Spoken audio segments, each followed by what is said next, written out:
So today we're here with Rhiannon from the NCIE in Redfern. Would you like to introduce yourself to the people at home?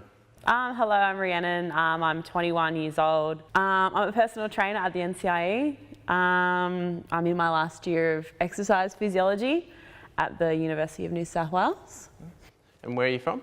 Originally from the South Coast, so Ulladulla. Yeah, I made the move to Sydney when I was 17, so now I've been here for 4 years. And what brought you to Sydney? University, so I got accepted into my course and moved away from home.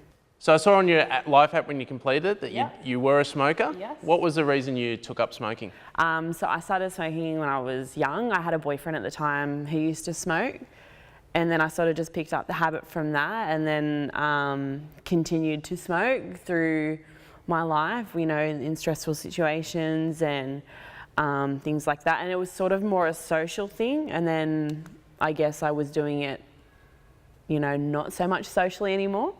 So yeah, I gave that up about 1.5 years ago now. Excellent. Yeah. So what was it like to quit? What was your trigger to making the decision? I just, I got to the stage where I tried to train and I still kept smoking at the same time. And then I just realised that it was just having a major effect on my training, and I would get really out of breath, and I've always been quite athletic, so that was sort of scary for me. It was really expensive, and I mean, my family knew that I was smoking as well, and my dad's a heavy smoker, and he was really sort of disappointed that his daughter started smoking and things like that. So Okay, so growing up with your father smoking, did that change your views of smoking? Did it normalise it, or? Well, yeah, I guess you know, that's the way I've grown up. He's always been a smoker, so I sort of, you know, didn't know anything different. So yeah, you know, I knew when my dad got stressed or upset that he'd go outside and have a fag, and then I sort of started to, you know, be in the same sort of mentality, whereas if I would get stressed out, I'd be like, okay, well, I'll go and have a fag as well. I'd go, you know. At the same time, it made me a little bit more stressed out because I knew that doing it wasn't healthy and I wasn't benefiting, you know, my training in any sort of way. So when you look at quitting, how important was the support structure? So you spoke about your friends were all smoking. Well, I guess I moved away from those people when I started to make positive life changes. It was hard for me. And then also, like, my family always wanted me to give up. They thought it was silly that I was smoking, you know, to begin with. Looking at stress and coping strategies, how's that changed for you? Well, I guess my stress outlet now is going to the gym. And, you know, sort of challenging, putting my energy to something, you know, more useful as opposed to, you know, reaching straight for a packet of smokes. I did go through a phase where I tried to give up and then, you know, got really stressed out, and then I'd go and have a smoke, and then I got like halfway through it and I'm like, this is not helping me at all. I actually felt worse. So that's when I sort of turned it around and started to train more and just made heaps of life changes that were just, you know, they sort of complemented each other. So there was sort of no need for me to be smoking anymore. I saw on the life app your answers, you did say that you feel stressed quite a lot still. It's not like that I feel, it's just my life is just, it's a rush. Like I'm really busy, so I'm just doing everything, you know, here and there. I mean, I don't even eat sitting down, which is really bad. I either eat on the way, like to and from appointments or where I need to be, deadlines, you know. I sort of never leave myself enough time. That's probably my fault. I jam-pack my day. But doing healthier things helps me cope more, you know, with everything that I have to do. Okay, on the flip side of that stress, I looked at the answers too, and you said you're only sleeping a small amount at night, which is a really low amount. I go to bed late because I get home late, doing things that I have to do, like study. I've got my prac now because I'm in my final year of study. And also training as well. I make that a priority. So I actually can't sleep if I haven't gone and done some sort of exercise. But I'm used to it now. It's not really that big of a deal. So do you find it hard winding down from your day? Or? I actually don't wind down. People think that I'm a little bit crazy. Looking at your answers on the app, you do have a very good diet and a good structure. So what would be your tips to people out there making those changes? Is it preparation? It's 100%, yeah, it's preparation, but it's not it's not wanting to do it for like a short period of time. I mean, I went in and out of phases where I would eat really healthy and then I'd go on a massive binge for like a few days straight. And then I'd just feel worse after I would do that. So from now on, I'm making decisions that aren't based on anyone else but me. Like, I know that if I eat healthy during the week, I'm happy. Looking at the social structures, how difficult is that when you're making a choice for your own goals and going out for people's birthdays or weddings or 21st or even the lunch? If you're doing some sort of diet or you want to eat healthy for some period of time and you're doing it because you're worried about how people perceive you, like how you look, you're sort of not really doing it for the right reasons. I do it because I know that eating the right foods, I get the best out of my training, I get the best out of my days, I feel healthy, and I know that I'm doing my body a favour. And don't get me wrong, it's hard going to birthdays, you know, and refusing that piece of cake that I would really love to eat. But I just think I'm doing myself like a huge favour, and it's those sort of moments where it either makes someone or it doesn't. So it's sort of the difference between being successful and not. I feel your pain because I was at my nephew's 3rd birthday on the weekend. They had fairy bread out. Yeah, I love fairy bread, but... I know a lot of people, when they talk about diets and stuff, they pre-package their food into a serving size so they can control their meals. Is that something you practice? Every day. So I weigh everything, even my oats in the mornings to the amount of egg whites I have. Yep. I have kangaroo fish and chicken within all of my meals.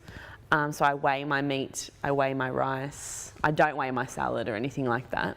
Does your diet change depending on what part of the year or a cycle that you're looking at? So being a competitive female bodybuilder, I'm in off season now, but it's very important to still be eating the right foods in order for me to, you know, recover properly and repair muscle. So basically I'm on a lot of carbs, a lot of protein, but clean stuff. So I'm still not eating any sort of processed foods at all. I just have a really good protein source in everything I eat. And also I have salad and veggies with every meal that I eat. So looking from a personal trainer's perspective, how much do you see of your clients understanding portion size and what they should be eating? You know, 100% it comes down to knowing what to eat and what not to eat. So for instance, I had a client the other day and she was so confused as to why she wasn't losing weight. And I said, well, what are you eating? She's like, oh my God, I'm just eating fruit. Like, that's all I'm eating. She was only eating fruit, and, you know, she had no idea that, you know, the reason why we have the serving sizes, you know, in the dietary guidelines is because, you know, fruit's still got sugar in it. So if we're still eating, you know, more sugar than our body can process, even though it's natural sugar, it's still not going to be beneficial for weight loss and, you know, her goals that she wanted to achieve. So it was about educating her, and like I have one piece of fruit a day. So instead of snacking on a piece of fruit, I'd recommend snacking on vegetables instead. So carrot sticks, celery sticks. I mean, like I said, I have unlimited salad and vegetables. What's an event look like? What's your lead in, and then how does an event look? It's not too bad. I mean, I've got my diet and I know what I have to eat and what I shouldn't be eating. Basically, when you're in your off season, it's important that we don't go any further out of 10 kilos from our comp weight. But it's sort of hard to measure because now that I am training and eating more food, I am growing. So I probably will be heavier come my second season competing. That's something definitely with women that's a big problem, especially in terms of body image, from going to being so lean from a competition and then, you know, sort of going back to the normality of life. Yeah, it's huge trying to deal with the image that you sort of see. Yeah. But in terms of, I mean, sacrifice is a lot more different leading straight into the comp because it's a lot more discipline, a lot more hours spent doing cardio. And, you know, even everything, I'm still, you know, drinking about 4 to 5 litres of water a day, but we've got to increase that over time and then we decrease that. It's all sort of about playing with numbers. So, for instance, this year I competed in the INBA Sydney Championships. That was my first time competing. So that's basically everyone from New South Wales. I do a natural federation, which is good because it's all blood and urine tested. So I'm not going up against anyone that's using any sort of enhancers, which is good. And then I actually got placed first in that. So I qualified for the Nationals, City Nationals, which were in June, I think. And I was lucky enough to get third in that. I'm in off season now, so it's season B. Most people do compete in season A and B, but I just needed a little bit of a break. So that break you're talking about, is that more mental? 100%, yeah. Yeah? Yeah. It just takes a big toll. I mean, even after, so long after, it was so hard to adjust from in that, you know, that comp state and then trying to just go back to normal living where even going out for a social event, you know, where I was able to have something that I haven't had in a while, like a piece of cake at a birthday party, and I'd sort of do head miles over it thinking, I shouldn't be eating this, or maybe I should, or I've worked so hard. But you've just got to give yourself that break. I needed that break, and I know now that when I'm training and everything like that, I know that I'm going to go back into season A and kill it. As an athlete, I know we used to peak for a race, and it's easy to work when you've got that goal, but then it's hard to keep your motivation going afterwards, or resetting your goals and having that platform. How do you go about setting your platforms, and how does that transfer to every day? Naturally, I've always been really competitive, so there's always going to be someone out there that's bigger and better than me. So obviously getting third in City Nationals was one of the best things ever, because there's two people in front of me, so that just gives me the extra drive that I need to train harder and just work on little things, especially my lower body, which needs some work. So, you know, in my off season, that's the perfect time to put my head down and do the hard work, and then hopefully, you know, get placed better next season. But every day I have little goals. Even every day I try and push up my weights. You know, I always just want to get fitter and stronger. Well, thanks for your time today, Rhiannon. Okay. Really appreciate it, and I'm sure the viewers at home would have got some insight out of that. Cool, thank you.